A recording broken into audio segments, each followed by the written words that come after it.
Hello everyone, मैं निमी शर्मा स्वागत करती हूँ आपका अपने यूट्यूब चैनल पर। ये एक एजुकेशनल चैनल है और अगर आप लोगों का साथ रहा तो मैं आपके लिए बहुत सारी वीडियोस और लेकर आऊंगी जो आपके टीचिंग एग्जाम या फिर अदर जो भी आपके एग्जाम है गवर्नमेंट जॉब के लिए जो लोग भी तैयारी कर रहे हैं उनके काम आएंगी। सो प्लीज मेरे चैनल को लाइक करें, शेयर करें और सब्सक्राइब करें। आज का मेरा टॉपिक है एजुकेशन इन ब्रिटिश पीरियड और उसमें मैं आपको मैकॉले का विवरण पत्र पढ़ाऊंगी। ठीक है, जैसे अंग्रेज भारत में आए थे तो 1772 तक तो ब्रिटिश ईस्ट इंडिया कंपनी जो थी वो यहाँ पर शासन कर रही थी। बट 1773 में जब रेगुलेटिंग एक्ट आया है फिर ब्रिटिश सरकार ने भारत में अपनी पकड़ मजबूत की थी। जब हम रेगुलेटिंग एक्ट पढ़ेंगे उसमें हम उसको थॉरली मैं आपको पढ़ाऊंगी कि उसमें क्या क्या चेंजेस किए गए थे। तो जब ब्रिटिश सरकार ने अपने हाथ में कुछ चीजें ली तो ब्रिटिश सरकार ने भारत की एजुकेशन के लिए भी बहुत सारी नई नई स्कीम्स चलाई और उसके लिए सबसे पहला जो स्टेप था वो लिया गया था चार्टर एक्ट 1813 में। 1813 का जो चार्टर एक्ट था उसकी धारा 43 में लिखा गया था कि भारतीयों के लिए शिक्षा का प्रबंध किया जाएगा और शिक्षा के ऊपर 1 लाख रुपए का अनुदान भी दिया जाएगा।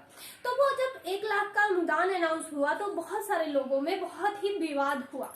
कुछ लोग जो चाहते थे कि भारत में अपनी भाषाओं में शिक्षा दी जाए और अपनी ही शिक्षा, अपना कल्चर उनको सिखाया जाए, और जो कुछ लोग थे वो लोग कहते थे कि अंग्रेजी शिक्षा होनी चाहिए, अंग्रेजी माध्यम होना चाहिए। और उसका एक बहुत बड़ा रीजन क्या था कि अंग्रेज अपने पांव पसार चुके थे भारत में। तो अब उन लोगों को अपना काम करवाने के लिए लोगों की जरूरत थी जिनको अंग्रेजी आती हो, जो अंग्रेजी लिटरेचर जानते हो, अंग्रेजी प्रशासन जानते हो, अंग्रेजी साहित्य के बारे में उनको नॉलेज हो। ठीक है, तो उन लोगों को अंग्रेज जो लोग अंग्रेजी जानते हैं ऐसे भारतीयों की जरूरत थी। तो उसके लिए भी उनका जो मेन फोकस था वो अंग्रेजी शिक्षा के ऊपर था। तो इसी के लिए एक विवाद चल रहा था।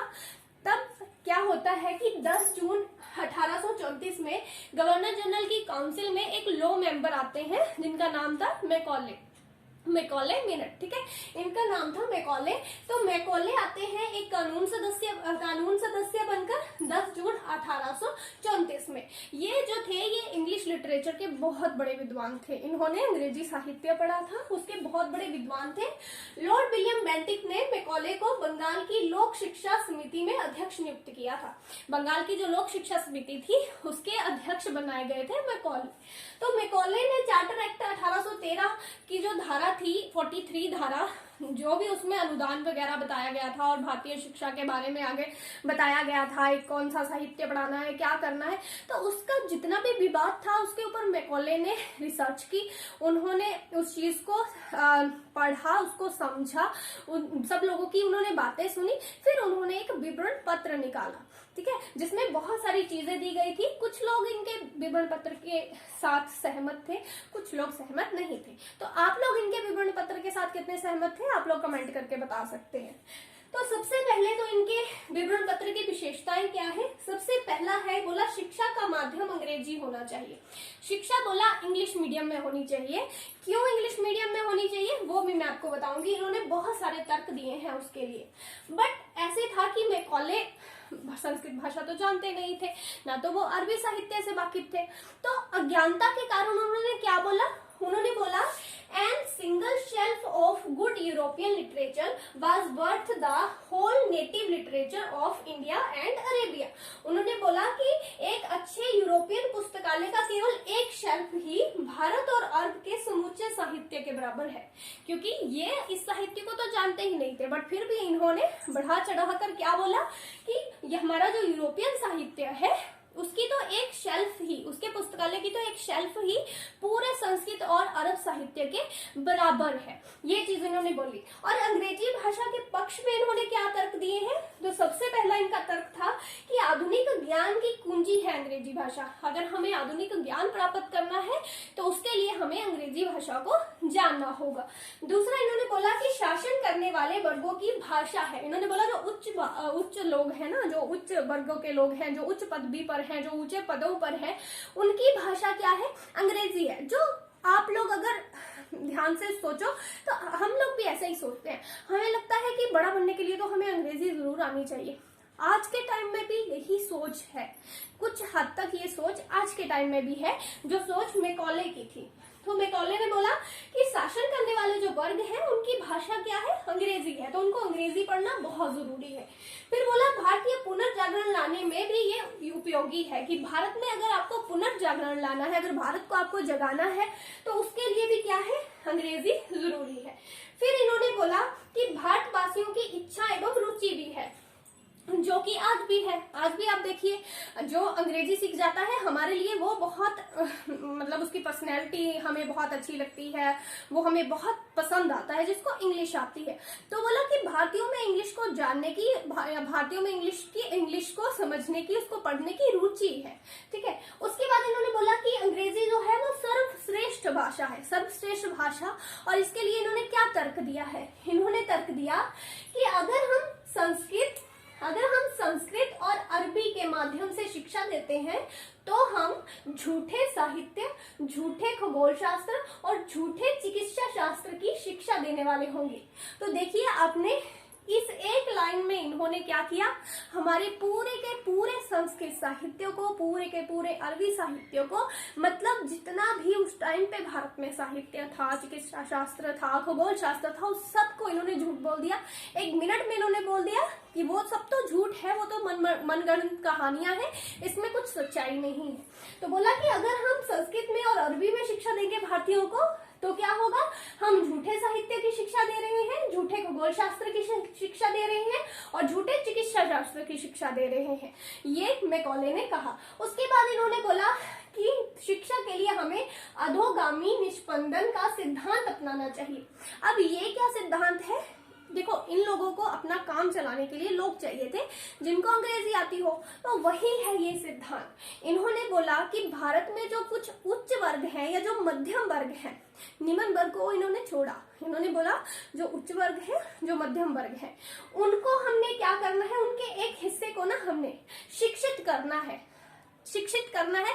शिक्षित भी कैसे करना है, अंग्रेजी साहित्य से, अंग्रेजी साहित्य से उनको शिक्षित करना है, जिनका वर्ण और रक्त तो भारतीय होगा, जाति से वो भारतीय होंगे, खून भी उनका भारतीय होगा, परंतु उनकी रुचियां, उनके विचार, उनके आचरण और उनकी विविधता, इन सब से वो अंग्रेज होंगे।